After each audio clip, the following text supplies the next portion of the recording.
इधर आने देखो लूज हो गए नहीं चलो खोलो गिराओ बाहर अब मेरे वाले ਹੁਣ ਮੈਂ ਪੜ੍ਹ ਲਿਆ ਸਾਂ ਤਸੱਲੀ ਨਾਲ ਨਾ ਮੈਨੂੰ ਹੁਣ ਇੱਕਦਮ ਨਾ ਜ਼ੋਰ ਲਾਉਣ ਦੀ ਕੋਈ ਜ਼ਰੂਰਤ ਨਹੀਂ ਕਿਉਂਕਿ ਇਹਦੀ ਕੈਚ ਕਰ ਰਿਹਾ ਮੈਂ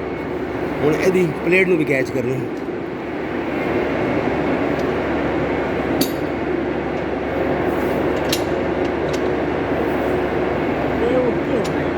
कहने लगा कम होना 10 यार ऐसे पहली साइड तो टाइट कर पहली साइड तो टाइट करो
मारे तो मंगाऊ दे रहे